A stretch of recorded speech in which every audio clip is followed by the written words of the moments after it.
Partner. Wala pa? Wala pa eh. Sige, ano ko muna. Okay. Okay.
The views and opinions expressed by the hosts do not necessarily state or reflect those of the company and its management.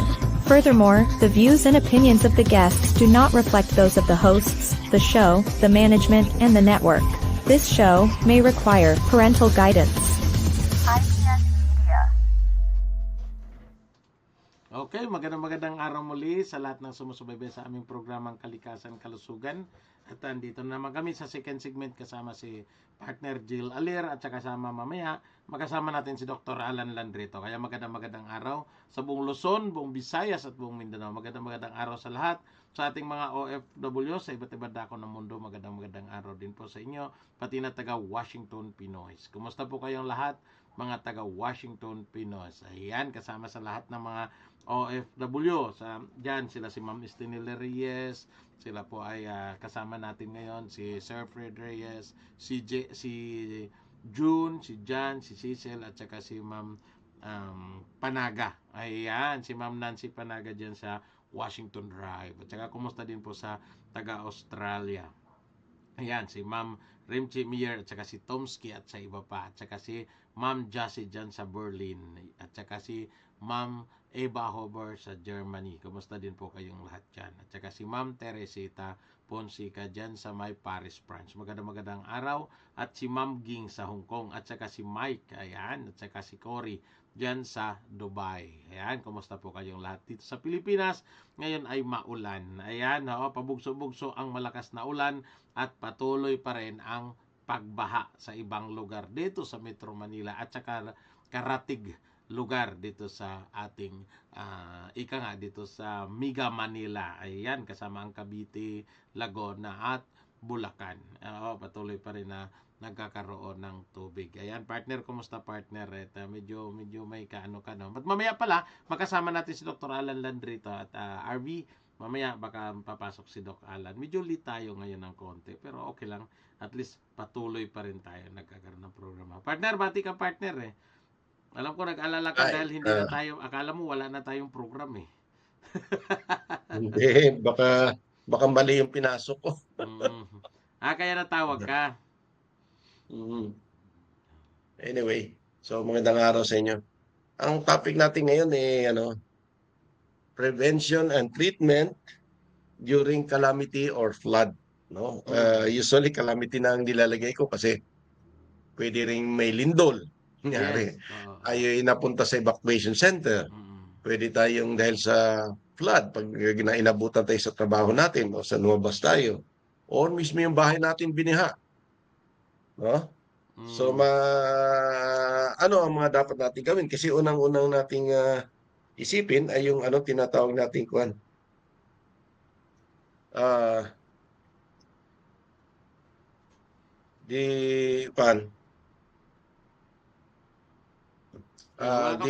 Kailangan proactive tayo, no?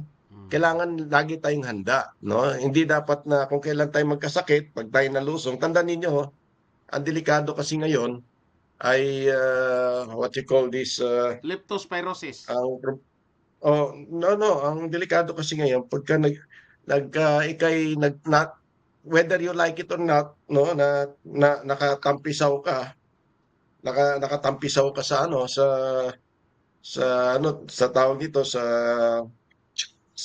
mga may tubig or baha. Actually kahit hindi baha, basta may tubig lang, pagka yung paa mo ay napadikit sa basa, ay hindi mo ay malamang na yan ay contaminated na, no? Kasi alam mo na galing sa kung saan-saan yan. So talagang kailangan mong i-consider na maring makontaminate ka. Or mas maganda kung bago ka umalis ay medyo may panangga ka na, no? So kailangan ay anong gagawin mo? Yan. Ikaw, partner, anong gagawin mo kung palabas ka pa lang na ganitong, actually hindi lang naman pag may kalamidad eh. Pagka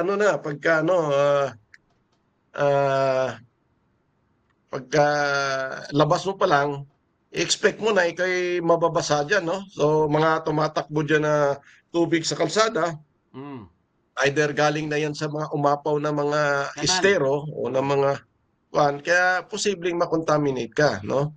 At saka usually pag nababasa ka na rin sa ulan at saka malamig, di ba madaling magkasipon? Yes. O kasi may Ayan. ang immune system. So ano dapat mong gawin? So, 'yun ang kailangan mong intindihin maigi na bago ka lumabas, ano gagawin mo, partner? Para may Nakabuta. ah, Nakabuta, parang nasa bukid. At saka partner, ako naman medyo hindi naman ako takot gaano kasi nag-ivermectin ako, partner, ng 2 capsule every day. Kaya medyo okay isa naman mo na, sa tingnan akin. mo na. Vitamin C muna, mamaya na yung ivermectin. Vitamin C. Sinasabi ko lang na ako kasi kaya medyo hindi ako takot sa baha. At saka yung vitamin C ko, partner, yung partner tawag nito, ang yung pang natin, yung panlagay natin, yung ginagamit ni Doc na pang tawag nito, pang IV, yun pong iniinom ko ngayon.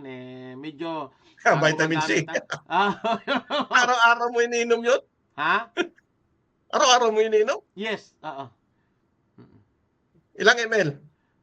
Bali ang iniinom ko, partner, nasa 15 ml o 20 ml. 2 kutsara 30 ml. 2 kutsara? 30,000? 30 ml. Hindi naman 30,000. 30,000 milligrams. 15,000. 30,000 milligrams yan pag 30 ml. 30 ml yung iniinom ko ngayon, partner. Masarap naman eh. Oo, tapos yung sa ko, ay iniinom nila yung binigay ni Dr. Alan na vitamin C na naka-powder. Kaya ako, mas ginusto ko to. Sayang din kasi. Oo, dati uminom ako, partner, 1/4 Ayan, sa atin si Ma'am Rebecca Siguros, 1/4 Sobrang alat, partner. At saka talagang tinatawag ako agad ng kalikasan, partner, pagkainom ko 5 minutes lang, talagang takbo ka Pag yung kalahating baso ang iniinom mo, 100 ml Kaya binawasan ko para hindi maepektuhan yung ating mga gawain. Ayan. Talagang linis ka Kasi kailangan natin talaga yung vitamin C. High dose. Kasi vitamin C. kasi nandun yung nandun talaga yung ating tinatawag natin na initial na tinatawag ni defense mechanism. Pag mataas yung natin diyan, malaking bagay na kasi hindi naman lahat, partner, nagtitake ng Ivermectin. what you call this ng ivermectin. Pero yung tinatawag nating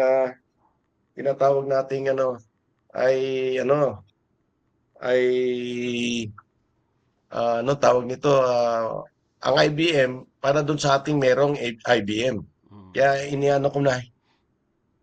Yun. At saka sana, partner, gusto lang nating ipaalam din muli sa ating mga tagapakinig sa ngayon pa lang nanonood sa atin na mayroon tayong gagawin ngayon na relief operation, namimigay tayo ng libreng ivermectin, ivermectin at doxycycline. Mayroon tayong namimigay tayo ng acetylcysteine na libre sa mga mayroong sakit. Ayan, yung mayroong may ubo, na may plema. Okay, At simulan natin kasi hindi natin alam si Doc kung anong oras siya darating. Oh.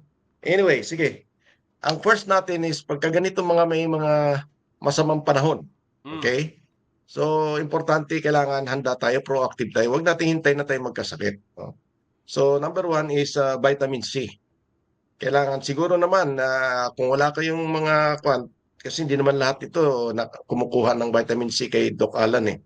So malamang may sarili silang vitamin C. Yes. So yung meron man kayong vitamin C dyan, unahin nyo na inom. Pero kami po talaga between 3,000 to 6,000. O kung talagang 5,000, kami automatic kasi kami sa 5,000 milligrams. So yung mga 500, 1,000, Pambata mahina lang yan, po talaga partner. yun.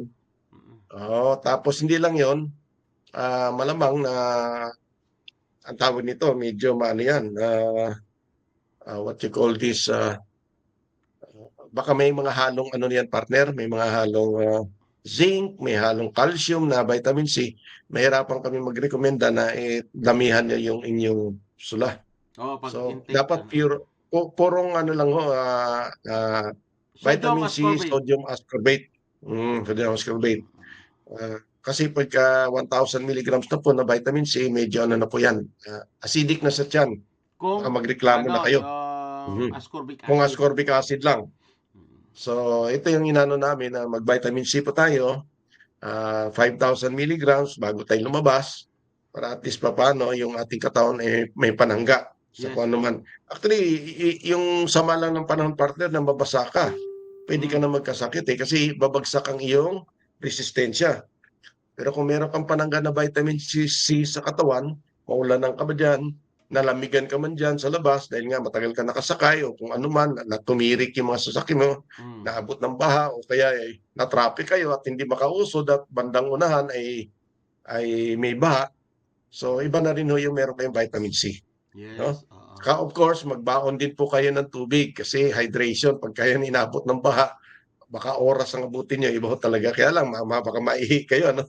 Oo, yun ang problema. Pag naihi, nanonood pa naman sa ating ma'am, si Lorena Bermodo. Ayan, at saka pero si sa Ma'am bahay Erika pa lang siguro. dapat, uminom na kayo ng vitamin C. Sa bahay pa lang, bago kayo lumabas ng bahay. Okay? So ano pa pong pangalawa na maaaring prevention natin at the same time treatment na rin actually, no? Ay ivermectin. Kami naman nila partner, no? At saka nila Doc Landrito, regular ho kasi kami nagtitake ng IBM. So automatic na ko yan, hindi lang sa pagmasama ang panahon. Hindi, nagtitake na po kami ng IBM. So doon sa mga hindi naman regular na nagtitake, ang suggestion namin ay IBM na. Bakit ivermectin partner? Kasi po ang ivermectin po, pwede po siyang prevention. Yes. Kasi hindi po siya tulad ng mga antibiotic na iba dyan na lalo na yung mga tinatawag nating bactericidal ay talagang hindi ho siya ginagamit as prevention, kundi as treatment. No? Samantalang ivermectin po, very safe po yan. Sabi nga, mas safe pa siya sa Tylenol at napaka-safe niya sa lahat ng gamot. At one thing that we have proven is that ito 40 years na ito, di ba? Tama ba? 40 years na, no? Yes. Itong ivermectin, and yet walang report ng development ng resistance. And so, ginagamit namin ivermectin as prophylaxis, no? Or as a prevention. So, okay lang ho talaga inumin siya. Hindi ho tayo mag-alala na baka naman ay magkaroon ng develop ng resistance. So, 50 yun lang years po na pala, malinaw. partner kasi 1975 yan, partner 50 years na. 79. 79, 45, 45 years.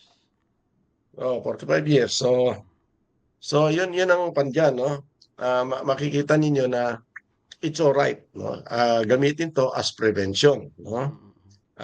Another po, kasi mamaya natin discussan na to yung tinatawag nating mga bakit tayo pwede ba tayong uminom, no? Kasi ang number one natin problema talaga, napakadumiho natin ang langsanga natin, pag umapaw yung tubig. nandyan na ho lahat ng uri ng sakit. Mm. Alam natin na parating lahat ng halos yung mga nalusong sa baha ay yung tinatawag natin leptospirosis, partner. Mm, mm, mm, mm.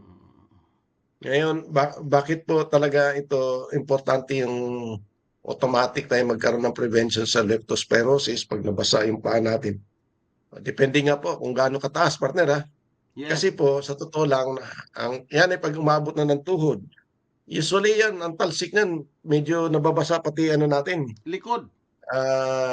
Hindi lang mga tuhod yan, pati yung sa taas. Kunyari yung brief natin, o sa mga kababayan, yung panty Mm. nila, ay entry point po ng leptospirosis yun.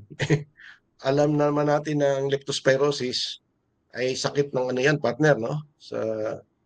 Sa genitalia din yan, no? Considered yan ang sakit sa genitalia. So, pag nabasa ang panty nyo, nabasa ang brief nyo, etc., yan ang entry point ng leptospirosis. Mm. So, iba na ho talaga na meron tayong mga prevention. Ang suggestion nga natin dito, partner, ay yung doxycycline. No? Yes. Bakit doxycycline? No? Of course, not all doctors will agree with us. Lalo na mga mainstream doctor, hindi sila mag-agree dyan sa mga antibiotic. But let me explain why we recommend doxycycline. No? Anong pinagkaiba nito? Kasi ang doxycycline, hindi ito bactericidal. No? Ito ay bacteriostatic. So, hindi siya masyado nakakaano yung problema natin dito. So far, wala pa akong nakitang report dito na nagkaroon ng resistance na bacteria sa doxycycline. Kasi nga po bacteriostatic ang kanyang karakteristik, ang kanyang the way he deal with the bacteria and viruses. At saka ang doxycycline po, no, may antiviral property din po siya. Mm. So, at saka siya ay broad spectrum, no? So, alam naman natin, pag kayo nasa labas, nabasa kayo, na ano kayo ng mga madumi dyan, ay hindi mo alam kung anong uri ng sakit ang maaaring dumapo sa iyo. Di ba, partner? Tama. Oo, So, hindi mo alam kung anong mga hindi, pathogens ang pwedeng dadapo sa iyo dahil sa dami ng halo-halong mga bakterya at mga ano diyan, mga viruses, viruses na possible, nasa no? labas. Kaya doxycycline is a broad spectrum. Ano ibig sabihin ng broad spectrum? Kaya ho niya from gram-negative to gram-positive, no? And doxycycline this belongs to the tetracycline family, no? Ng antibiotic. Natural ito. Galing to sa Streptomyces aureus. Inaano ho yan nila. Tawag dito, piniferment, no? Fermentation process yan, no? So, natural ho yan ang product na yan, no? Hindi ho yan mga synthetic. Although, semi-synthetic na itong doxycycline, partner, Oo, kasi nga ito talaga dahil capsulize medyo na eh. tinik na ito eh. Kasi yung tetracycline family, supposedly, hindi mo pwede itong i-patent. Kasi nga, naturally occurring substance to. No? Gamit mo yung fungus na Streptomyces aureus, no? Batiin mo natin pala partner Ang si Angelito Carrada, partner sa Kapami sila. Ayan. Kasi isa lang din partner nag-ano din ito partner, tumutulong din to sa atin. At dito nagbibigay din po sila ng mga vitamin C, yung mga Kapami. Ayan. Sige partner, ituloy mo partner. Gusto ko rin yung isipin yan, bakit nag-IBM tayo dyan? Malaking bagay din ng IBM. Yes. Pag sinabi nun natin mga dumi na yung dumadapo sa atin, anong dyan? Hindi lang naman mga mikrobyong, hindi lang naman bacteria o viruses, no? Mga fungus, etc. Kundi pati parasite. Yes. Parasite din yan. So, yan ay hagip ng ivermectin din yan kung ano mang uri ng parasite yan kasi broad spectrum kahit pa paano. Wide ang spectrum ng IBM sa mga iba-ibang klaseng parasitiko. So doon sa baho, ang dami ho ninyong posibleng makuha dyan. Mga parasite, bacteria, viruses. So inaano lang ho namin dito, yung tatlong recommended namin, yung vitamin C, IBM sa doxycycline, as prevention at as well as treatment kung sakasakaling ma-contaminate kayo, no? So prophylaxis pareho. So, malaking bagay ho ito kasi nga, hindi naman tayo nakakasiguro pero yung mga mainstream doctor, hindi sila papayag. Gusto nila pag may sakit ka muna.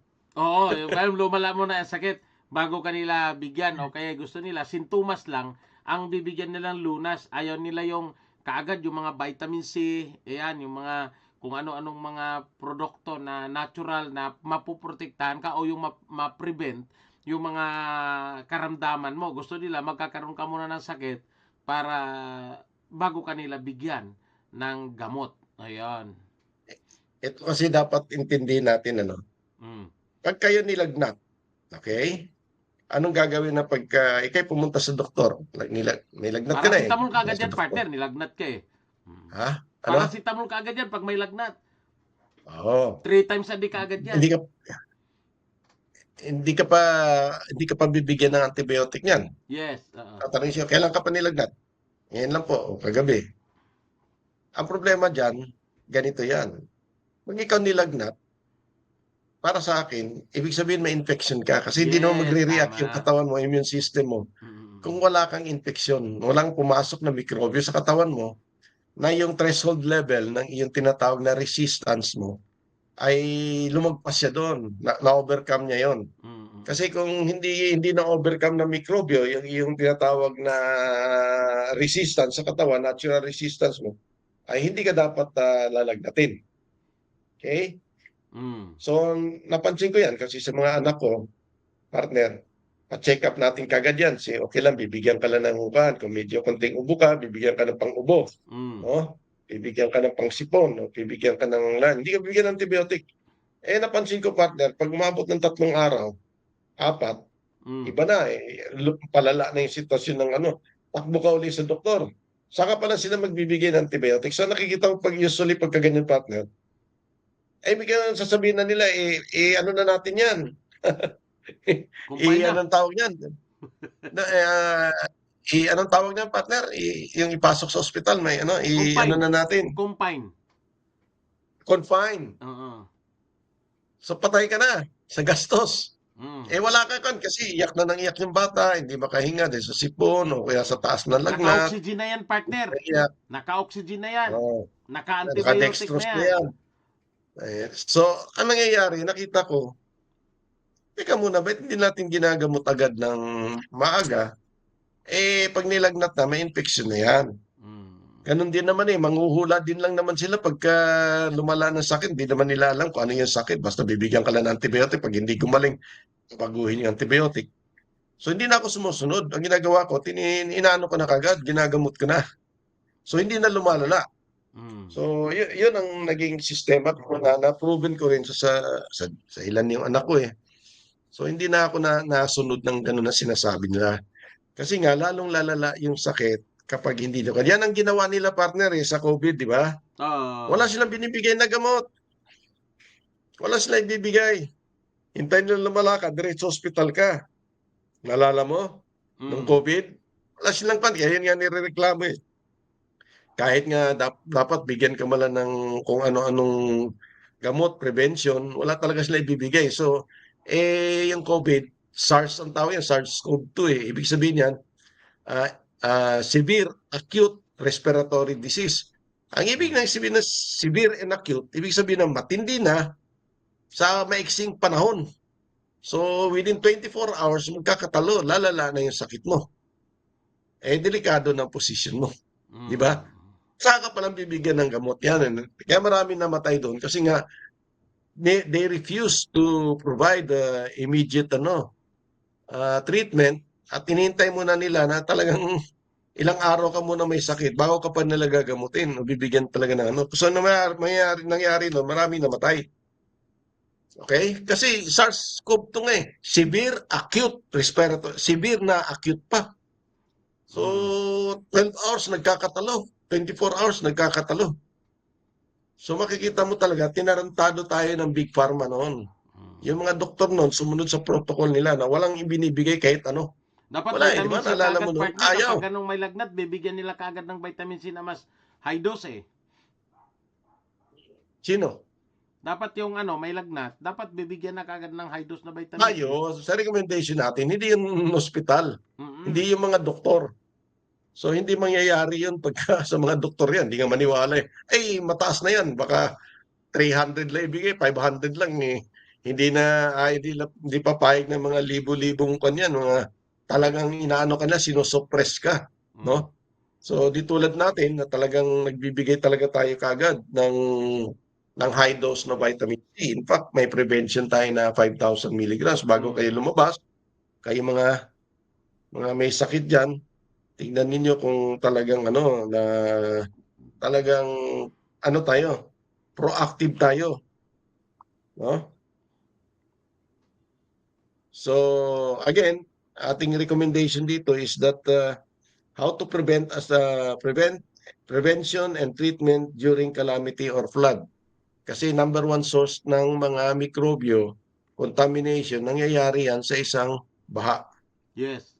Hindi lang ho yung ano yung panahon na masama na maring humina ang inyong immune system, but yan talaga nagdadala talaga ng mga mikrobyo na kung saan galing na pinagsama-sama na yan. Kaya tandaan mo, partner, yung basura, Oo. yung imbonal, Oo, yung mga yung dumi mga ng mga hayop. So lahat na yan nandyan na pagka ikay Pati yung tumungtong sa dumi ng labas. tao, partner, Mga humahalo na dyan, partner. Yung mga puso negro pag umaapaw ang Yes, tubig sa bahay yes. mo, sigurado pati yung puso negro mo aapaw na doon sa singawan eh. Yung mga bakterya doon, kakalat yan, partner. Kaya halo-halo na yan. Kaya doon nagkakaroon tayo ng maraming sakit, maraming komplikasyon. Nanood sa atin, partner, si Ma'am Yung Vicky Chu. Yun, at ito, isa din yun sa tumutulong sa atin sa medical mission. At ito, may gagawin tayong pamimigay ng relief operation. Kasama yung mga doxycycline na yan. Kasama yung vitamins. Kung maaaring kayo, makikisama din po kayo sa amin. Ito po ay gagawin po natin sa Cavite, sa Las Peñas at sa ibang lugar dito sa Metro Manila na inaabot pati sa San Jose del Monte, Bulacan. Ayan. So talagang ano tayo, medyo proactive po tayo dito. Kung ayaw natin tayo, kasi pag nakapasok na ho yung mikrobyo sa katawan natin at na ilang araw lang Ayun, ano dito natin. na si Doc Ay, Alan. Doc. Magandang hapon, Dr. Alan Landrito. Kumusta po? Pwede po kayong bumati muna, Doc, sa ating mga tagapakinig dito sa Radyo Kalusugan. Magandang hapon po sa inyong lahat. Pero maulan masyado. Sana naman hindi baha sa atin. Pero ganyan pa man, patuloy ang ating programa Radyo Kalusugan. Nasisiyahan ako, nandito naman ako ngayon makapiling si Fred at saka si Jill sa isang pagtatalakay ngayong gabi.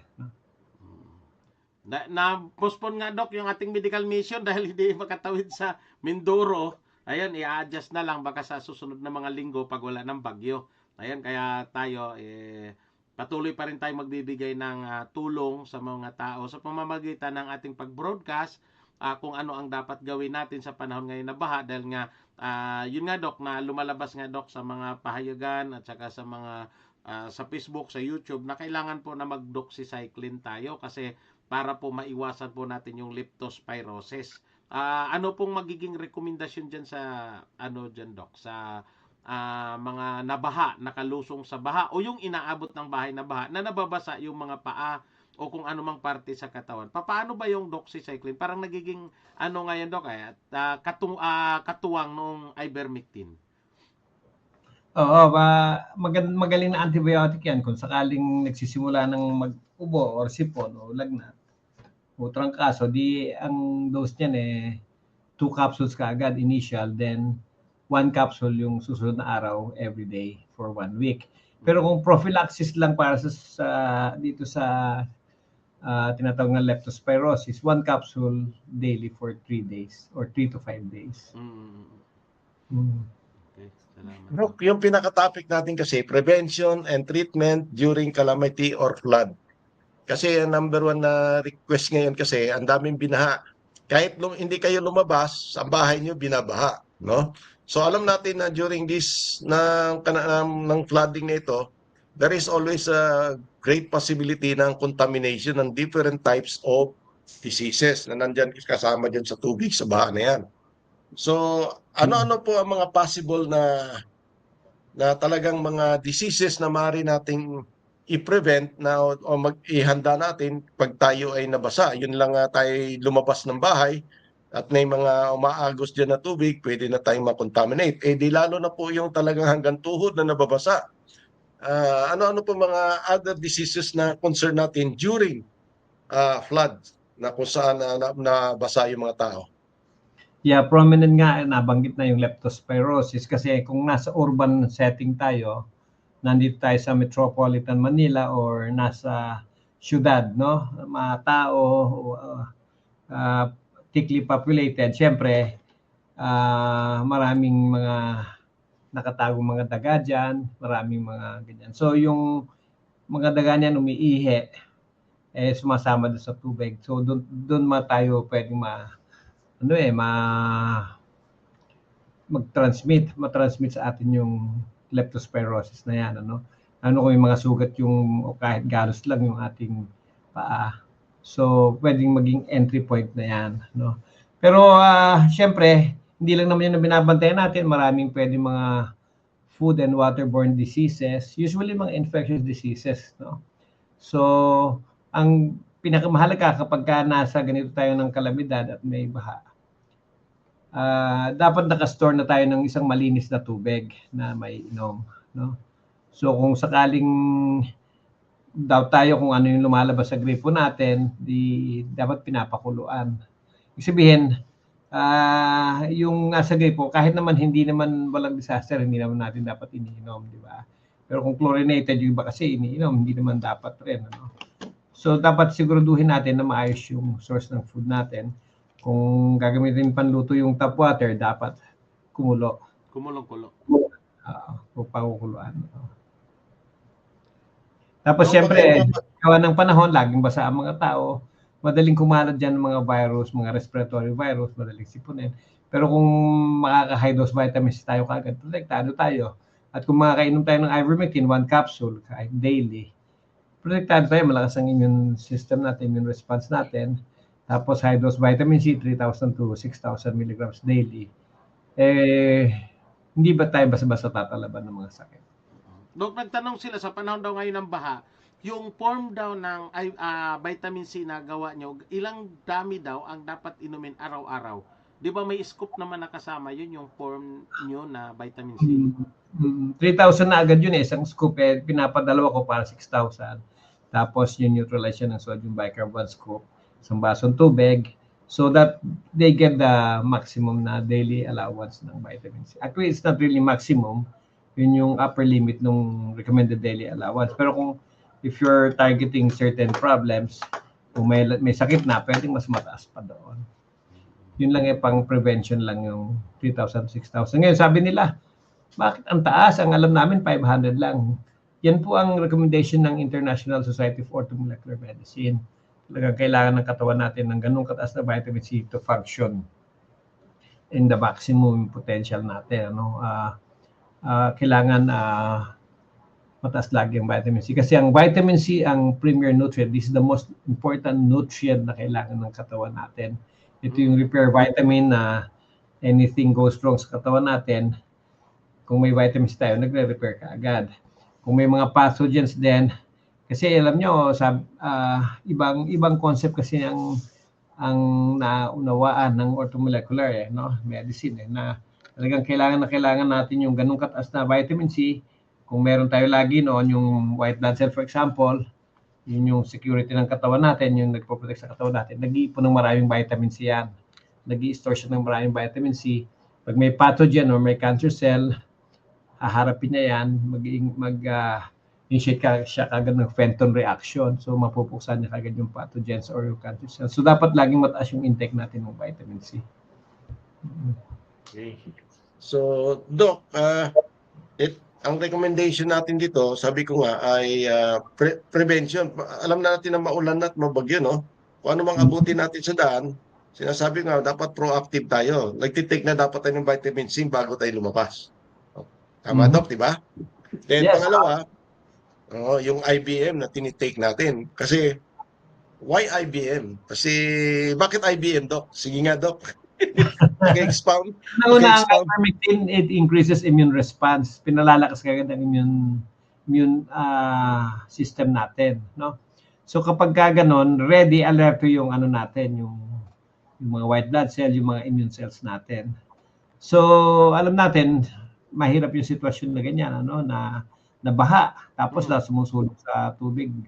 Baha ang mga tao. So, kailangan ready yung immune system nila. So, yun ang unang action ng ivermectin. Pangalawa, maraming antiviral properties si ivermectin na kung makalanghap man tayo ng mga respiratory viruses, na-address na kaagad. No? Mga flu virus, mga ganyan, na-address na kaagad. So, pangatlo, antiparasitic pa siya. Okay. Mm. So, exposed tayo sa maraming parasites. Alam niyo yung mga parasites. Like for example, roundworm. Yung roundworm, di ba, pag yung bata may roundworm, makita mo, lumalabas minsan sa puwet niya, minsan sa ilong pa nga, di ba? Yung isang roundworm, nangingitlog yan ng 10,000 eggs every day. So, can you imagine kung gaano kadami? Tapos, nandiyan na ngayon, sumasama na rin sa tubig, di ba? Mm. So, pwede tayo ma-infect niyan. So, dapat naka-ready yung ivermectin. Lagi nasa system natin para ma-prevent na rin yung mga yan. Okay? At marami pang uses tong si ivermectin bukod sa nabanggit.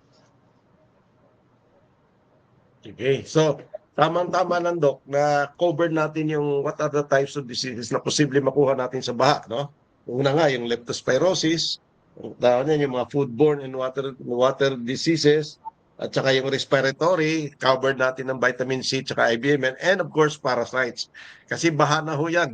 So, nandiyan na lahat ng lipanan, mga larvae, lahat ng kung may sugat kayo. Pero ang gusto ko lang emphasize dito, Doc, yung leptospirosis. Kasi medyo mabigat na problema ito para lang maintindihan ng karamihan, Kasi lahat ng mga nababaha, lalo na yung mga workers, no? Mga ordinary tao na walang mga sasakyan, kahit nga may sasakyan Pag kayo binaha at naglakad kayo, nagtampisaw na kayo, no? Kahit man lang doon sa first mga 4 inches na tubig, no? Ang baha natin, sobra na nga Diyan sa BB, partner, sa BB noong Mm. isang araw, partner, sa may Valenzuela, partner, sa papuntang Marulas. Ang hanggang baywang, partner, ang tubig, na tinawid ng mga worker natin para lang makauwi sa kanilang bahay. Kaya yung ating recommendation ng doxycycline ito, mahalaga ito, Doc, kasi yung leptospirosis, pumapasok yan sa genitalia Pwede yung makontaminate ang entry point niya kahit wala kang sugat Pwede sa ng lalaki, pwede sa ng babae kasi mababasa yung panty niyo o brief niyo o dadaan sa puwet. So yan ang entry point kahit wala kang sugat. Mm. Leptospirosis natin yan ang sakit ng sa genitalia. So wag mo natin talaga itong medyo baliwalain kasi marami ho talagang lumalabas na yung mga nabaha nagkakaroon ng leptospirosis. So, dito malaking bagay din yung contribution nito ng ating tinatawag yung sinabi niyo kanina, Doc, yung doxycycline as prophylaxis o prevention, na mag-take tayo talaga. Bago tayo lumabas or kung wala man, pagka-uwi natin sa bahay, ay mag-take tayo ng at least 1 capsule for 3 days as prevention. Pag nilagnat po tayo, doon na yung full 7 days na program natin. Now, may tanong, Doc. Wala bang problema dito? Kasi yung mga doktor kasi na mainstream media, bakit kayo magbibigay ng antibiotic nang wala pa yung sakit?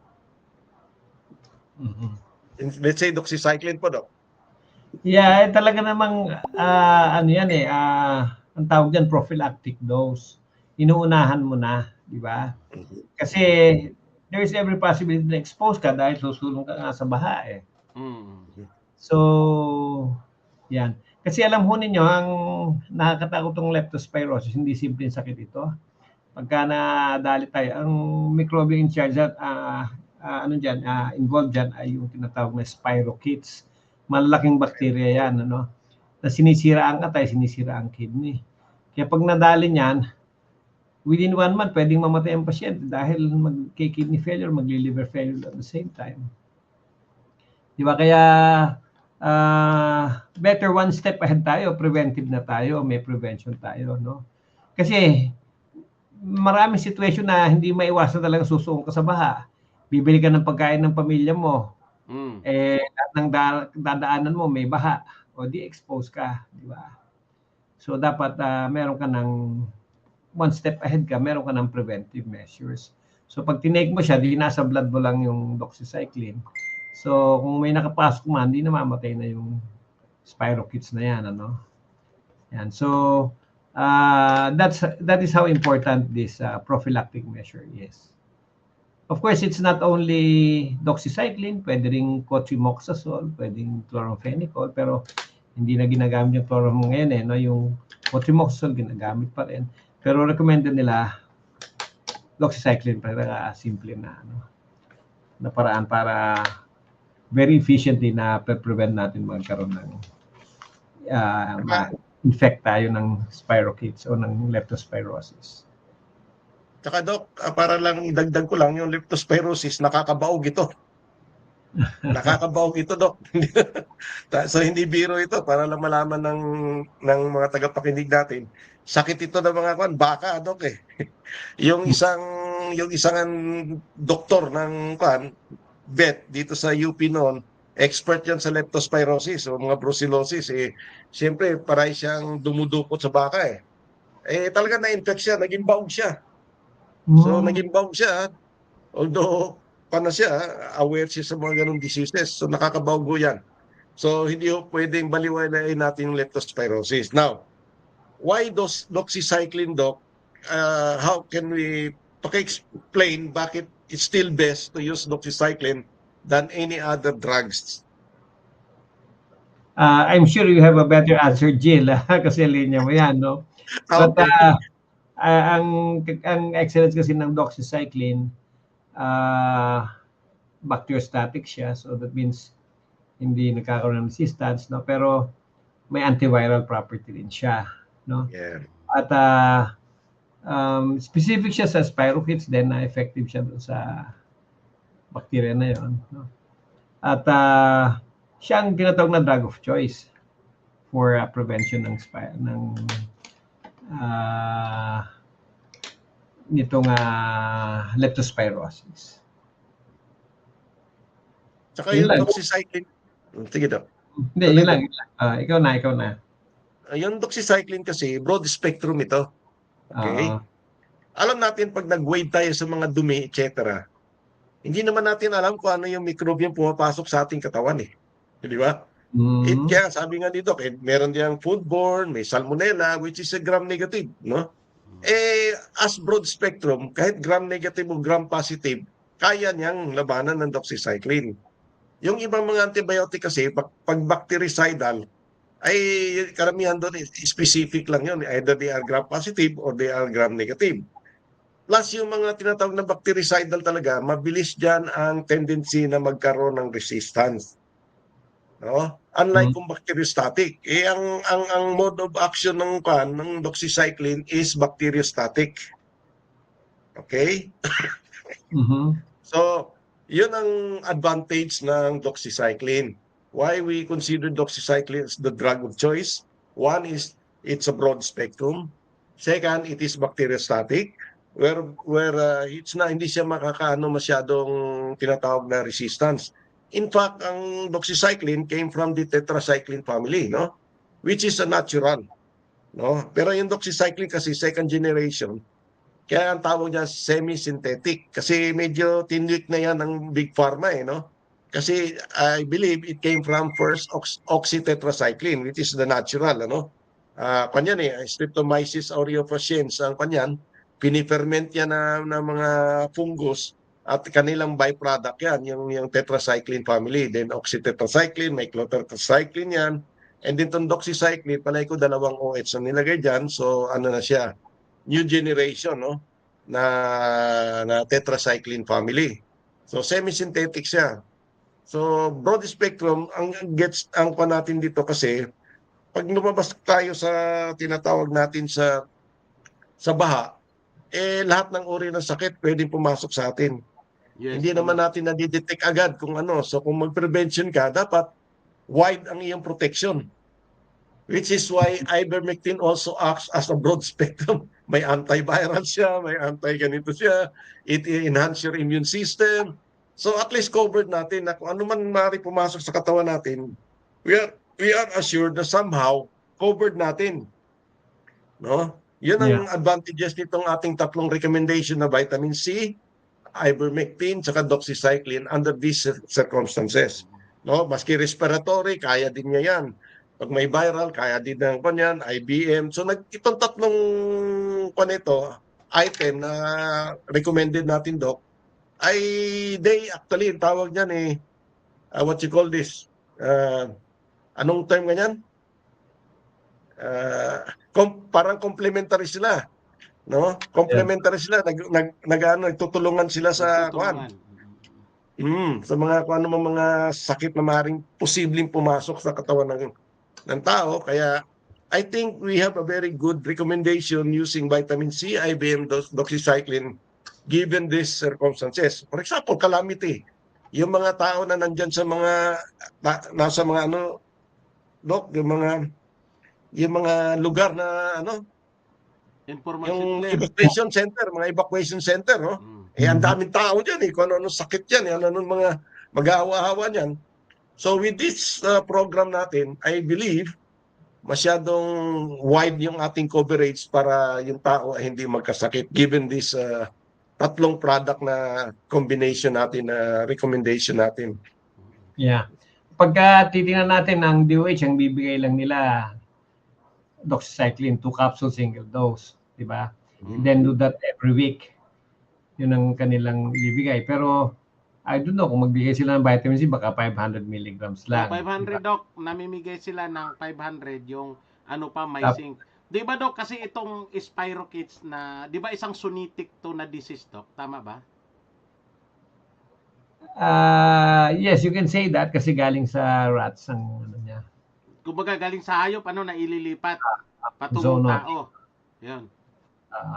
Kaya pwede talagang kumalat ito nang hindi natin inaasahan na kahit saan dahil may mga hayop, may mga na gumagawa may mga hayop sa iba't ibang lugar. Kaya nga ang pagkakaalam kasi nila dito, Doc, sa leptospirosis, ang sabi nila nga dito, may nagkomento na akala nila galing lang sa daga itong leptospirosis. Akala nila nagmumula sa daga. Hindi, di ba, Doc, hindi ito nagmumula sa daga. Kung hindi, yung daga, infected na daga, ito yung nagkakalat at hindi lang siya nagagaling doon, kung hindi nagagaling dito sa iba't ibang hayop tulad ng baka, baboy, kabayo, aso, pwede rin itong nagbibigay ito o nagkakalat ito ng bacteria na Spirochetes, di ba? Tama, Doc? Yeah, kaya lang naging significant siya kasi usually sa mga city siya kumakalat kasi sa city life alam naman natin dikit-dikit yung mga bahay, di ba? Tapos maraming mga daga dyan sa mga kanal-kanal dyan. So kaya naging significant yung sa daga lang kasi nasa probinsya naman hindi ganong issue yan no? Kasi malawak ang mga parang, wala ang mga kung may bahaman, yung yung salinang natural lang yun no? Hindi naman gano'n ang doon ang problema. Dito talagang siksikan ng mga bahay ng mga tao tapos ang mga kanal nagbabara. So yung laman ng kanal sumasama na sa tubig baha, di ba? Magandang susugan yung binanggit ni Jill kanina tungkol sa yung triad na recommendation natin kasi kung ko-compare natin DOH 2 kapsula ng doxycycline. Samantalang tayo bibigyan natin ng daily 1 capsule ng ivermectin, bibigyan natin ng high dose ng vitamin C, 3,000 to 6,000 every day. So talagang mas effective, mas profound, mas kumbaga yung coverage nung natin mas sigurado, no? Hindi naman mangyayari yon na yun ang i-recommend nila. Unang-una, hindi nila pinaniniwalaan yung ivermectin. Pangalawa, hindi sila naniniwala na ang vitamin C dapat ganun kataas. Ang recommendation ng vitamin C, recommended daily allowance is only 120 milligrams a day. Yung daw 500, sobra na raw yun. For us, hindi kulang talaga siya, no? Kasi naunawaan natin, especially sa orthomolecular medicine, yung talagang pangangailangan ng katawan sa high dose vitamin C. So, Doc, ano pa kaya yung mga medyo mabibigat na sakit na maaaring makuha natin dito sa baha? Kasi alam naman natin na kasama na dyan yung barosura, imbornal, basura. Pati puso negro, huwag kalimutan, pati puso negro. Aapaw kapag bumabaha na doon sa area ng mga bahay. Mga fecal matters, mga ganun, nandyan na lahat pag sinabi mong bahay. Yeah, anything and everything. Pero usually mga diarrheal diseases ang more common. Yung mga pagkatae, Kaya dapat ingat tayo kasi hindi naman tayo talaga iinom ng tubig ng baha. Pero ibig sabihin, minsan humahamplas sa mukha natin yan eh. Di ba? Yung nabikisigan tayo, punta doon. Di syempre may pupunta sa labi natin, may nakakapasok din kahit paano. Di ba? So, pwede yan kung may mga exposed sa maraming fecal matters or yung mga basura, di syempre, exposed tayo sa lahat ng iba't ibang klaseng pathogens na magpupos. Usually, diarrheal diseases, nagtatae, mga tao, yan. Pero, if you have a very high intake of vitamin C, kahit di ang diarrheal yan, hindi yan tatalab eh.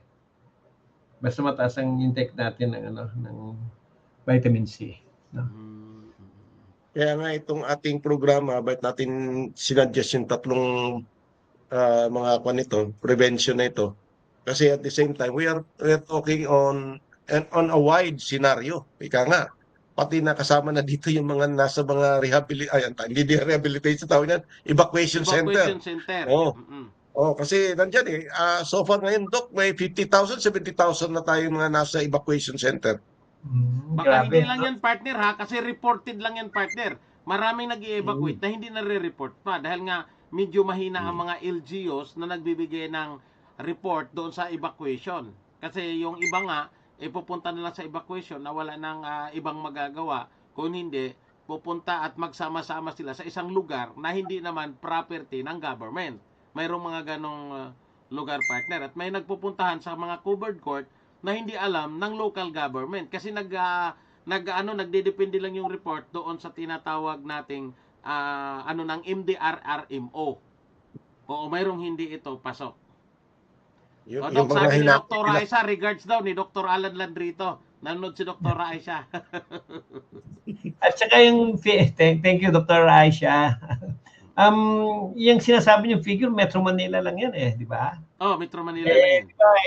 Dalawang beses ako nakatanggap ng orange alert sa cellphone. Di ba? Pag nag-orange alert, lahat ng cellphone tumutunog. Nakatanggap din kayo siguro, di ba? Oo. So, ang daming provinces na involved na talagang baharin. Maging Zambales, Bataan, alam ko, marami So, Pangasinan, La Union. Marami din. Kaya nga nag-request si Doc Aisha na mamimigay daw kami ng relief kasama doxycycline, kasama ang ivermectin. Sabi niya, sabihin mo kay Doc, hingi ng ivermectin. Sabi ko nga sa kanya, mayroon naman dito akong na dapat sa medical mission natin, sa baka pwedeng bawasan. Yung skin infection daw, sabi ni Doktora Aisha Ano ba sabi niya? Tingnan ko nga. Fred, watching. Sabi niya, skin infection and tetanus pwedeng makuha sa baha. Pwede daw yung Doc, nasabi ni Dr. Aisha. Yung tetanus makuha sa baha. Pag nasugatan tayo, yan, kailangan pasaksak ng tetanus toxoid, no? Maraming i-consider talaga na possible. Yes. Pero binabanggit kanina ni Jill na sa evacuation center, naman dyan, nandyan na yung foodborne, nandyan na yung waterborne, nandyan na yung airborne diseases. Kasi siksikan naman dyan, di ba? So, halo-halo mga tao. Tapos paano sa food distribution? Siyempre, may mga nagdi-distribute ng food. Dapat malinis yung food handling. So, lalabas yan ang foodborne diseases.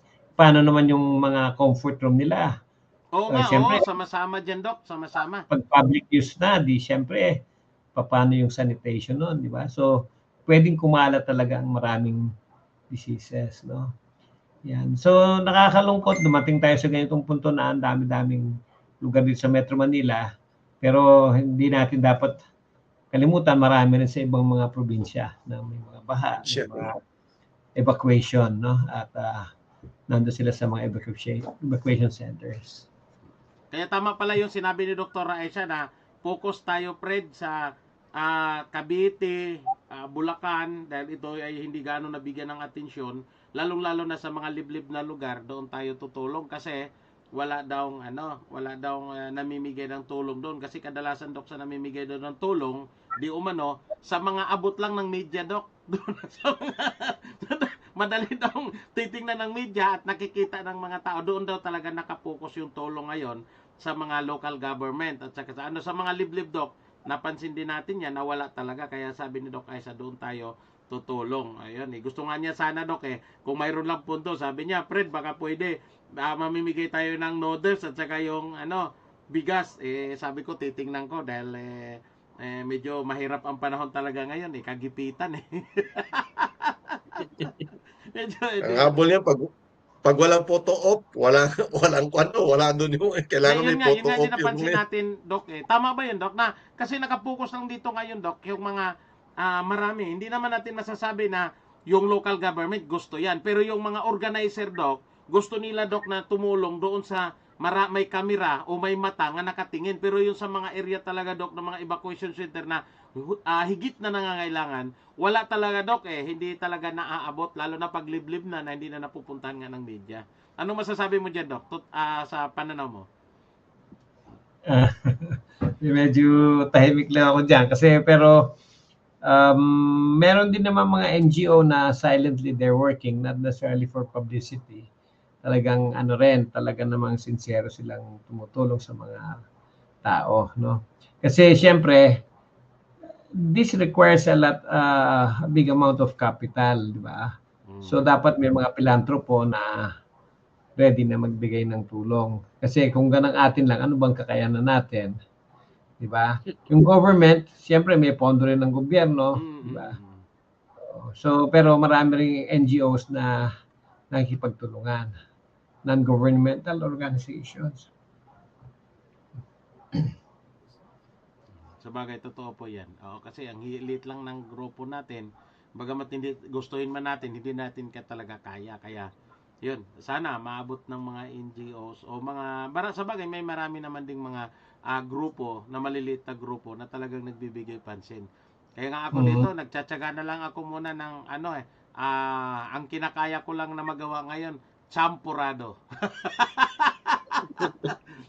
Inopos ko na dito, Doc, yung aking yung tablian na nanggagaling sa Mindanao. Ayun.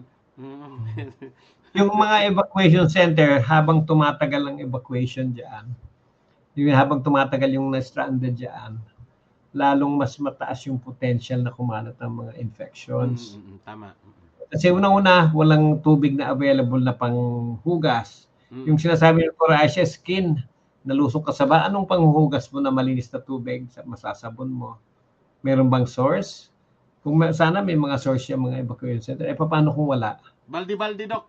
Nakikita natin. Tapos pambuhos ng inidoro. Galing sa ulan. Panluto, So, pero yung panliligo ng mga tao, dapat malinis rin. Hindi pwedeng tubig ng bahayan.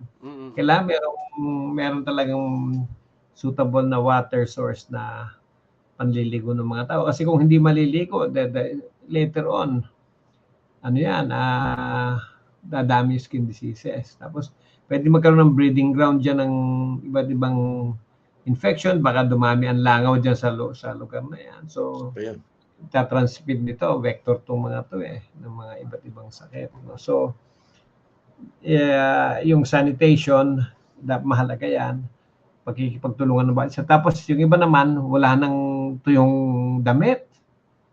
Di ba? Nabasa na paano matutuyo? Ulan pa ng ulan, di ang bagal matuyo kung meron man.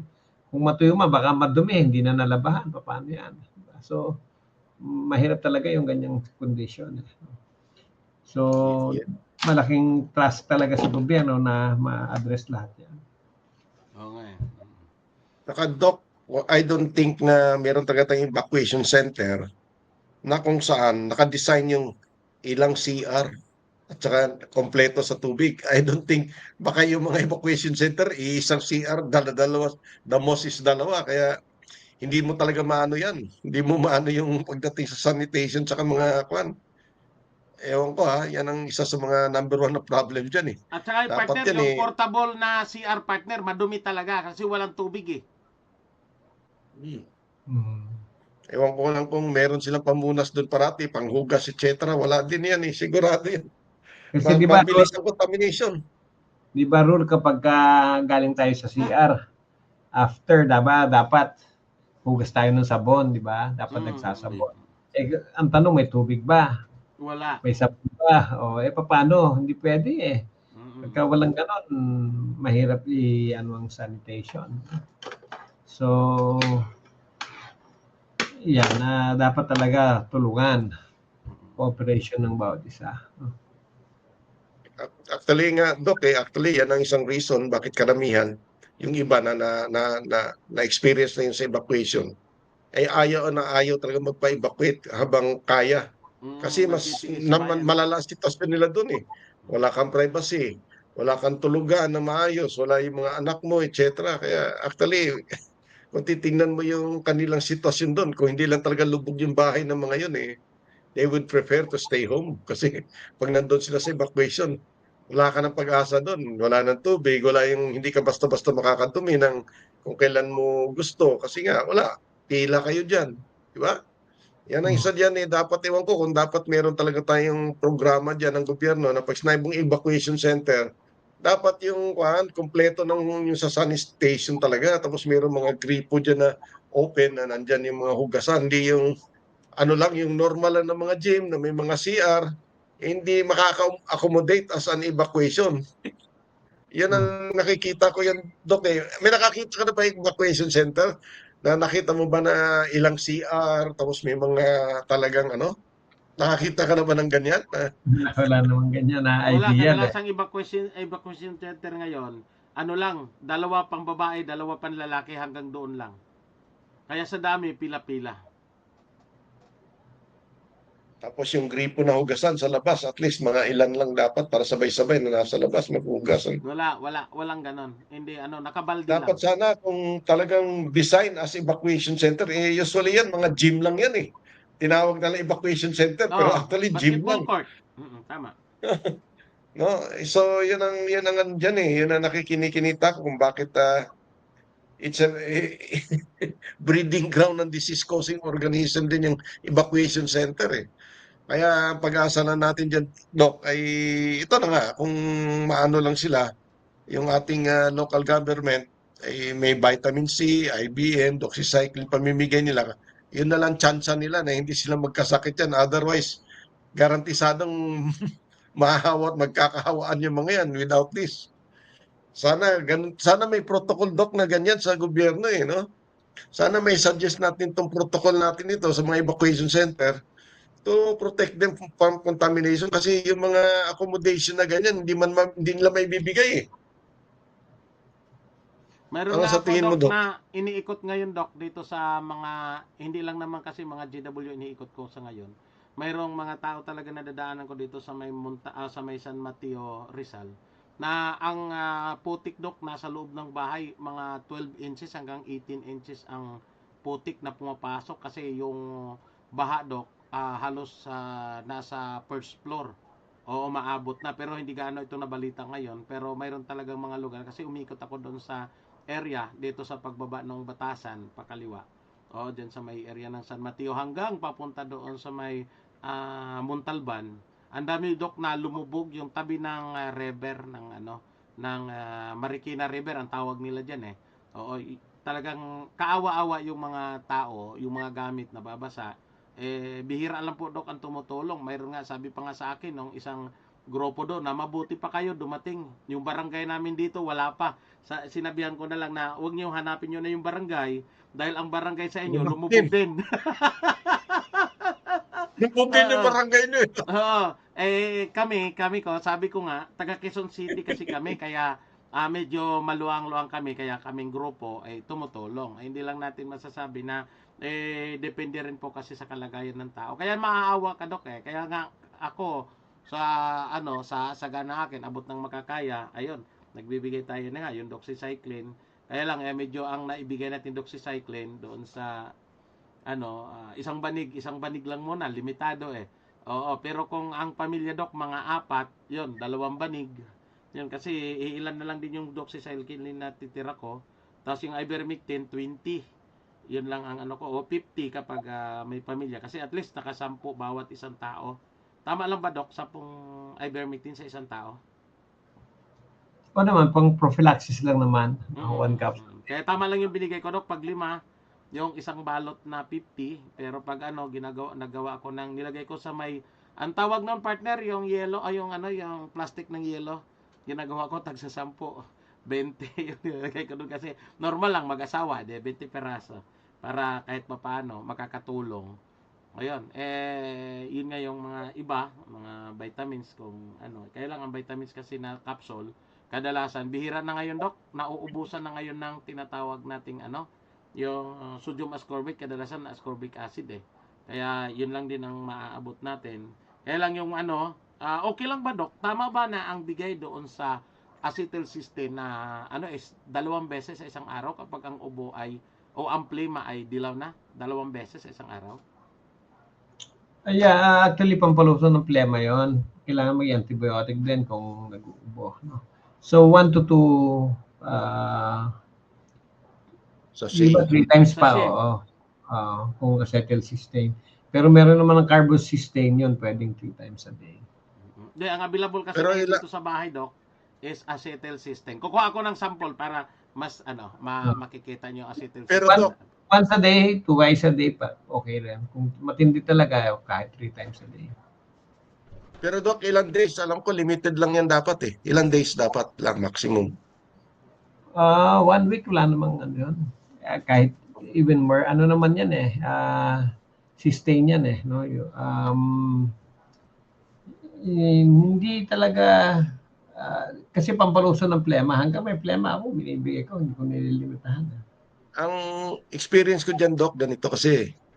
Ang tendency kasi ng iba, actually, supposedly magaling na, pag tuloy-tuloy yung take mo ng NEC, ito partner, NAC. Ito yun, Oo nga, meron tayo niyan eh. NAC is that minsan, Doc, wala na dapat yung sipon dahil katitake mo dyan, labas na labas yung mucus mo. So, ang tendency mo parang hindi pa magaling. Yan ang na-experience ko dyan, Doc eh. Kaya pag tinitigil ko, ultimately, tumitigil yung sipon. Kasi sa mga anak ko, experience ko yan, Doc eh. Pag ginawa mo yan, para yung mga ano, 'di ba, yung mga binibigay dati ng mga ng sipon, 'di ba? Na binibigay na sa mga bata. Pag tinuloy-tuloy mo ng bigay 'yon, hindi nawawalan ng sipon yung bata kahit 2 linggo na eh. Pero pag tinigil mo, makita mo tumitigil naman din yung sipon. Otherwise eh, pag hindi mo tinigil, tuloy-tuloy din yung labas ng mucus. What do you think, Doc? So, yung observation ko. Yeah, that's correct naman, ano. Pero ang mahalaga kasi pag sipon naman pinag-usapan, vitamin C. So taasan ng vitamin C. So it will not be necessary anymore na i-extend mo pa ng 1 week yung acetylcysteine kasi wala nang ubo. Tandaan natin, pagka ubo, di acetylcysteine. Pag sipon, vitamin C. Okay? Kung wala nang ubo, di na si acetylcysteine, ba't pa itutuloy? Sisipon naman, vitamin C tuloy-tuloy. Pero kung may sipon talaga, tataas mo pa yung dose ng vitamin C. Yung ganito, Dok, na acetylcysteine, kapag may ubo, hanggang ilang araw lang po magte-take nito, Dok? Actually, sa pampaluso ng plema yan eh. Kung dry yung cough, then may plema malaki mo siya, at saka mag-take niyan. Kahit hanggang 7 days yan. Hanggang 7 days. Kung dilaw na yung plema. 3 days lang ang iniinom niya at maayos na, ba't pa itutuloy? Ayun nga, o kapag wala na, dapat tigilan din. Tama. Okay. Sige, mas maganda yung maliwanag kasi, syempre, nagbibigay tayo dyan, mabuting instruction natin, nagagaling din sa inyo, dahil para makatulong tayo. At saka yun nga sinasabi ko, pag wala ng plema, i-stop na. Hindi na kailangan mag-antay kasi wala namang ano yan, wala naman ng nakalagay dyan kung ilang araw, kung hindi, kapag mayroon lang plema na halos hindi na ilalabas, hirap umuubo dahil sa plema na ayaw lumabas. Kasi ngayon, Dok, maraming inuubo ngayon, Dok, panahon nga ditong umuulan. Kasi yung iba, kahit ayaw, gugustuhin man na magpayong o hindi magbasa, kapag lumubog na yung bahay mo, obligado kang magpakabasa para mailigtas mo yung ibang gamit. Meron palang caution sa paggamit ng doxycycline, ha? Hindi pwede ito sa mga bata. Hindi pwede sa teenager. Mga 20 years old pataas doon, pwede na. 12 years old nga pababa, hindi natin inaano dyan, ina-allowed. Ako kahit 18, hindi ko bibigyan eh. Kasi pwede mag-cause ng brown... Pagdilaw ng ipin, ano? Sa ipin, Tsaka sa pregnant, wag bibigay. Kasi pag binigay mo sa pregnant, hindi yung sanggol niya, pag nagkangipin na. Pag pinanganak na yung sanggol na nagkangipin, brown ang ngipin. Yun. Tama na yan. Sinasabi nga kanina, sinabi nga ni Doc Isa din, doon sa post niya na amoxicillin. Pwede, pag mga bata. Or tama nga, amoxicillin. Pero sa doxycycline, doon na sa may edad na. Doc, pwede mo kayang i-suggest doon sa mga pan mo? Minsan kasi, di ba, na-invite ka sa, ano yan? PPMCH, ano yan? Hindi, PPMH. PPMH, o tsaka mga sa IBMCC na yung sakali, ano natin yung protocol na ito. Sa tingin mo kaya para naman maano nila na ma-enhance na siyempre tumutulong din sila sa mga medical mission lalo na pag may mga baha at itong sa tingin ko we have sa tingin ko the best na yung ating tatlong protocol na ito yung vitamin C, IBM tsaka doxycycline. Of course may limitation nandun sa bata na hindi pa kompleto yung mga ngipin mga at least more than 12 years old. Or at least sabi mo nga kung 18 to make sure na hindi siya magkukulay yung talagang permanent teeth na yung lumabas. Kasi pag hindi pa lumabas lahat na medyo maapektuhan yung kulay ng ngipin. So what do you think, Doc? Yung ating protocol beto, pwede natin talagang para maging ano naman? Yes, pero may mga doctors na rin sila doon. So may iba't ibang na rin sila. Iba't ibang measures na Iba rin. observe. So yung sa atin, wala namang masama kung tularan nila. Actually, yung doxycycline, ano naman yan, standard naman yan. Ang dose lang ng DOH kasi 2 capsules single dose, once a week. Tayo naman, 1 capsule 3 times a day. 1 capsule daily for 3 days. Diba? Pero kung may ongoing respiratory infection ay 2 capsules na the first day, then 1 capsule subsequent days for 1 week. Pero higit sa lahat, may kasamang IBM, maganda pa rin talaga yun ang superiority nun. Advantage is ang lakas ng immune system ng isang tao pagka combination. Lalo na kung may ivermectin tsaka yung level ng vitamin C natin 3,000 to 6,000. At saka under given situation, Doc, yung mga baha niyan, sigurado hindi mawala dyan. Parasite, number 1. Hindi talaga Kagit na ng IBM yan. Kaya nga, sinasama nga namin ni Dr. Raisa parasite infection. yung ivermectin sa protocol namin na pinamimigay. Na ipamimigay namin. So, talagang medyo covered natin lahat ng possibility na maring ma-infect yung mga tao. So, we believe with IBM always covered lahat ng anggulo ika nga. So, yun lang. Sana sa mga taga-pakinig natin, kailangan talaga yung mga combination na yan para covered lahat ng possibility. Plus, of course, kasi minsan depende sa resistance ng tao, meron talaga mga weak na pag nadagdagan, medyo mabigat agad. But with our combination, yung I will call it already a protocol, Doc, under this situation, yung vitamin C, IBM, tsaka doxycycline.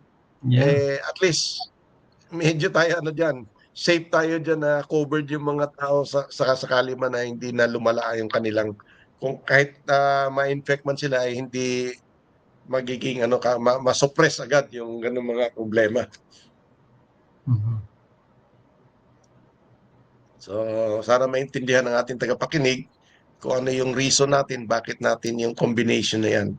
Because, ika nga broad, holistic yung ating approach. Hindi tayo yung iisa lang ang kino-cover natin. So, yun. Pine-prevent natin yung iba't ibang possible disease conditions na hindi na sana sila magkaroon ng gano'n.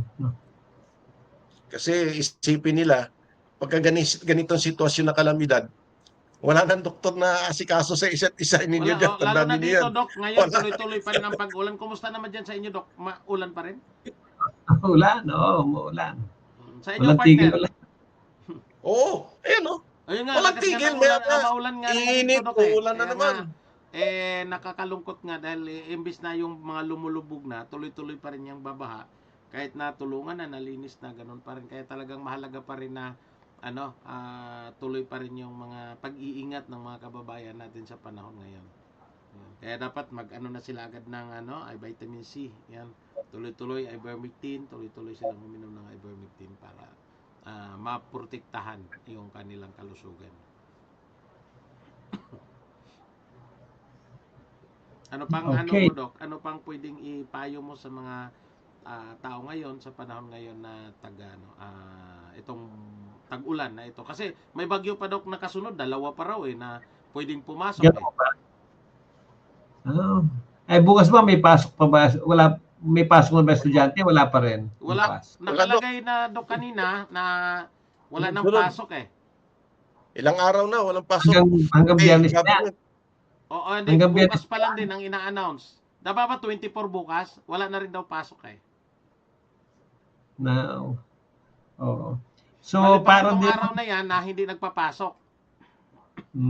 Kasi nung una late sila Nung isang araw medyo maaga na hindi na nakapasok mga bata, kanina hindi, bukas hindi na rin sila nagpapapasok. Kasi nga, mayroon na namang bagyong, Dante, tapos mayroon pang pumasok na isa na kombinasyon din. Parang protocol lang natin may mga kombinasyon mga bagyo, magkasunod, magkakapit-kapit yung mga bagyo ngayon Alam ko. baka magkabarkada yung mga bagyo na yan, magkakabarkada. Bakit sama? Magkabarkada ba?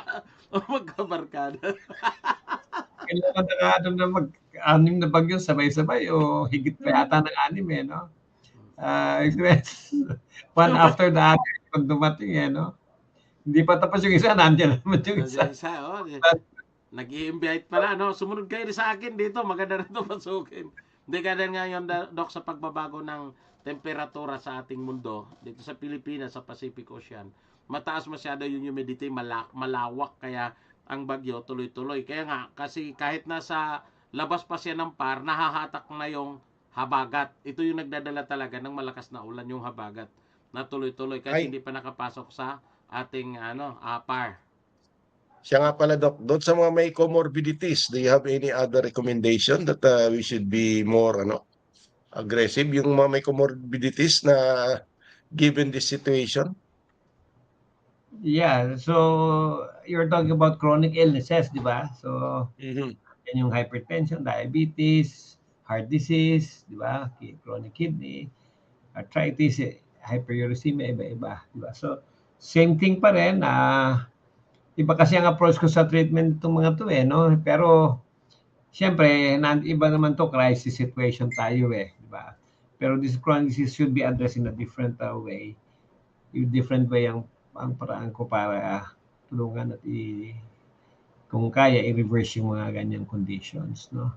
So, yung basic pa rin ang health ang dapat na sundin.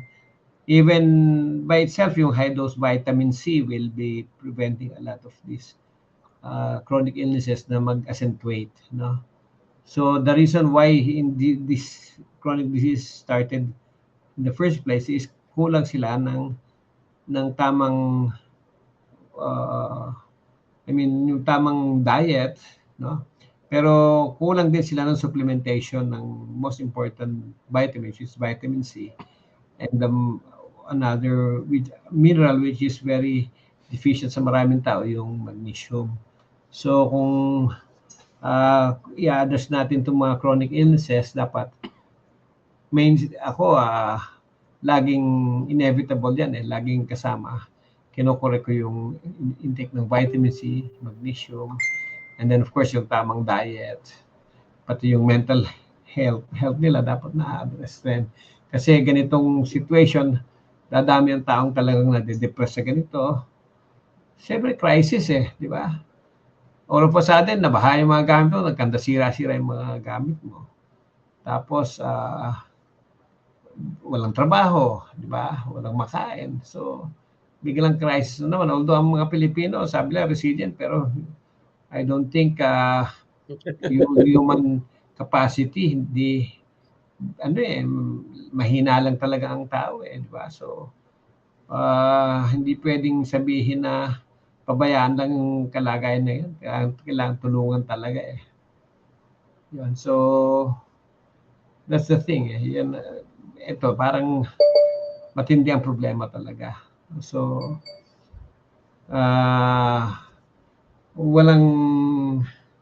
wala talagang solusyon diyan na kayang ibigay ng ganung kabilis sa lahat.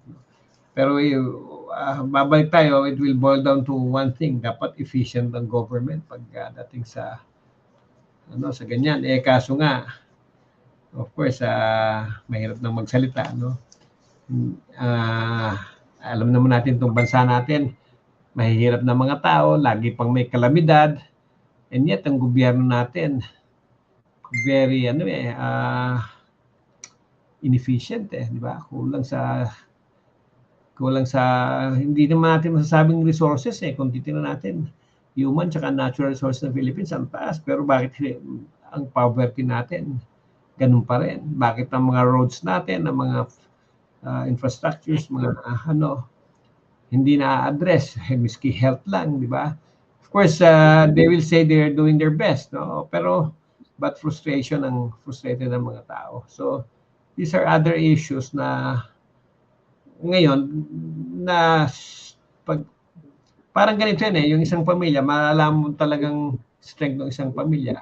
Kung nagmamahalan ba talaga ang bawat isa, pag nahamon na ng malubhang problema, di ba? So ngayon, ang bansa natin napaharap sa isang malubhang problema. So, totoo pa ba na tayo ay isang bansa na nagkakaisa, nagtutulungan, at yung ating gobyerno ay parang magulang na nangangalaga sa atin? Kayo na po ang sasagot niyan, di ba? So, kaya frustrated ang mga Pilipino. Tapos ngayon, ito nakakalungkot, ito ang sinapit ng ating bayan sa ngayon. Lalo dito sa norte, sa Luzon, Yan. Yung mga taga Mindanao yata, hindi naman ganong problema sa weather sa kanila sa ngayon. Saka sa Visayas, no? Pero itong Luzon, matindi. Lalo na Metro Manila, no? Yan. Actually, Doc, meron na akong issue na naisip. Anong masasabi niyo dito sa ating DOH? Kasi, Doc, kung titingnan mo talaga, ano ba sa tingin mo ang position mo ngayon, Doc, with regards to the vaccine? Kasi unang-una, kung yan ang gusto kong makuha data magkano ba talaga ang ginagastos ng ating gobyerno taon-taon sa bakuna? Kasi ito ba talaga nakakatulong sa atin? At marami tayong kailangan na gamot. Itong ating DOH, dictated ng Big Pharma yung approach nila na hindi naman nasasagutan yung talagang pangkalatang pangkalusugan ng ating mamamayan, or even in the medical aspect. So, what is your position now, Doc, with regards to the vaccine? Kasi kung ako tatanungin, Doc, wala na dapat vaccine Sa akin position lang Yeah, ganito nakakalungkot nga kung titingnan natin yung most recent, no? DOH 8-point action agenda. 8 points yan, You know what comes number 1? Vaccine. Vaccination. Number 2, nutrition. Number 3, water sanitation. Number 4, maternal health. 5, tuberculosis, HIV screening. 6, road safety. 7, non-communicable disease prevention. And 8, ang cancer treatment. Pero of all the things, ikaw nga,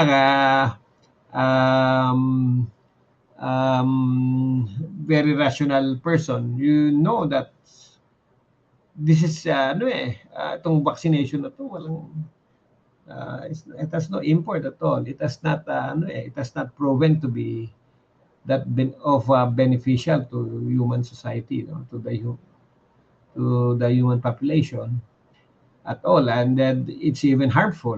Nakita natin sa COVID vaccination. Pero naive ang karamihan maging yung nasa health, maging yung mga health professionals, mga doctors, they were made to believe on the wrong narratives about vaccination and all this. I think this is the kind of crookedness that cannot be straightened. So, tingnan na natin ang consequences. Pinapresent natin yung mga statistics, yung mga facts na nangyari sa mga nabakunahan, yung mga na state of health nila, hindi naman nila pinakikinggan. And not many people are ready to peer into it. So, Ayan, tayo medyo maliwanag sa atin kung ano tong vaccination na ito. Pero sa kanila, number one agenda pa rin, number one priority pa nila sa health. No? So, I don't know. For example, ang US, wala na siyang support sa WHO. Di ba? Miski itong Yes, pandemic, yes, dininay, ano na nila, totally tinalikuran na nila. Di ba? Nakita na yun, nare-realize na nila yung masamang effect ng vaccine na yan. Eh bakit tayo parang Pilipinas, tayo pang gustong maging spearhead ng vaccine, Nangunguna pa. vaccinations. Yeah. So,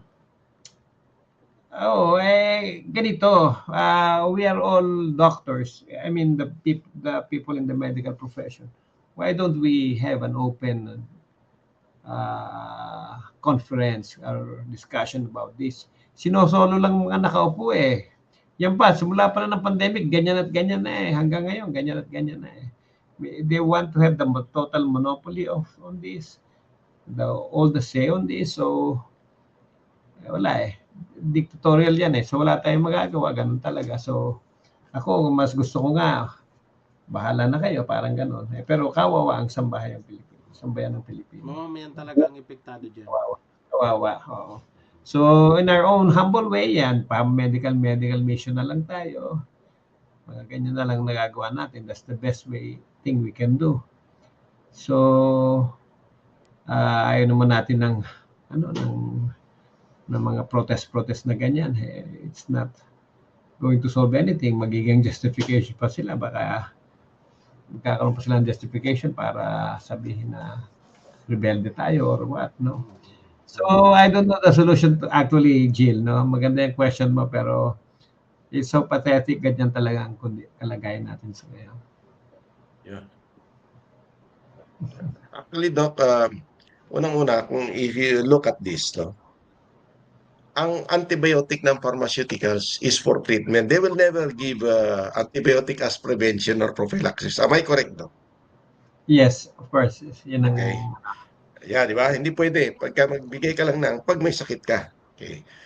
So, alam nila na there is such thing as prophylaxis. So, ano yung ginawa nilang prophylaxis, Doc? It's the vaccines. They are using vaccine as the prophylaxis or prevention. So, may ganitong sakit. Bakuna para hindi maiwasan mong ganitong sakit. Ano pa? Lahat na ng sakit na alam natin na mangyayari ha, ay may bakuna sila. Kaya umaabot na tayo ng 80 hanggang 100 sa loob ng 2 years. And in fact, Doc, number one ngayon, ang number one sa infant, no, na survival is Japan. Inalis na nila yung 24 months and below na mandatory vaccine. Wala na, nasa magulang na yun kung gusto nyo magpabakuna.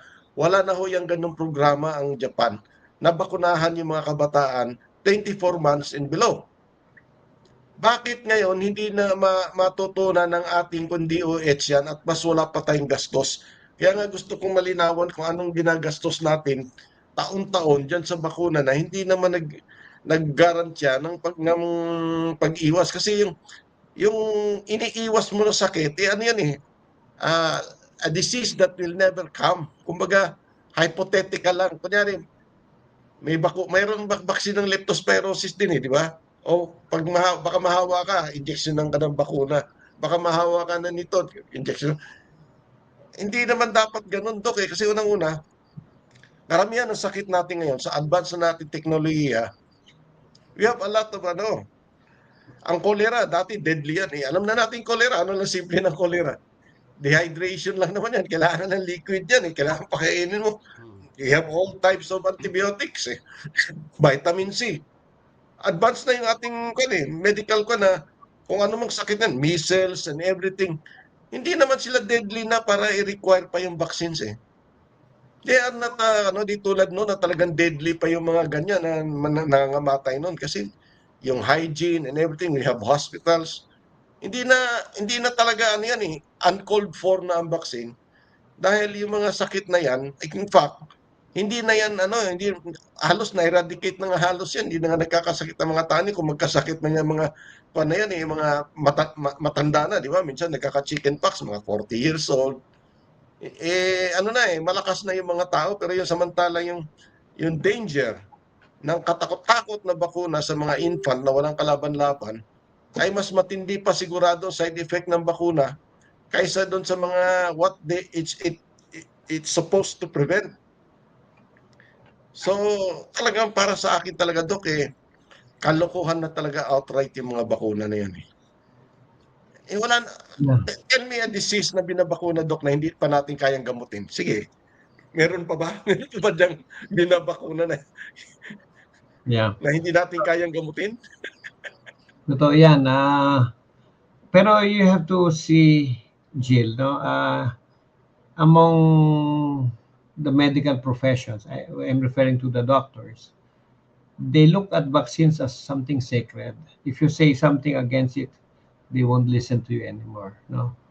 Yeah. So for them, lalo ngayon, ginamitan pa ng high technology. So they look into technology as something. Kasi who can know the technology that they're doing now? So para sa doctors, mga technicians lang area na nila yan kung anong sabihin nila, yun na sunod-sunuran na Pero this is not really the real medicine that is supposed to be, no? Kasi ang medicine nga naging parang may chain of command na pag ano sinabi ng mga na medical na sa research sa medical technology, parang biblical truth na yan. Hindi na pwedeng questionin, no? Pag sinabi nilang vaccination, yan ang solusyon. Wala na, hindi na nila kina-question. Diyan nagkamali. Kasi hindi naman ganyan yung original na concept ng medicine noong unang panahon. No? Ngayon parang kino-concretize nila, pero they're concretizing it in a wrong way. Naging dogmatic na, naging something sacred na yung vaccine, na you cannot question it. Yung technology, ganun din. People will learn their lessons pag ganun ng ganun. Tingnan niyo yung AI na sinusunod ng mga tao, artificial intelligence, hindi nila mas delikado yun. They start to believe that AI is even more intelligent than human intelligence. Artificial intelligence is more intelligent than human intelligence. Which is wrong. No, this is not the way to live as a human being. Hindi ganito ang intention ng creator natin para sa atin. So, all this will come to pass. Pag kumilos yung creator natin, aalisin lahat yan. Hindi na ano yan sooner or later malalaman ng tao mali yung mga ginawa niya. That's the very reason na di ba? That's the very essence of the original sin ng tao.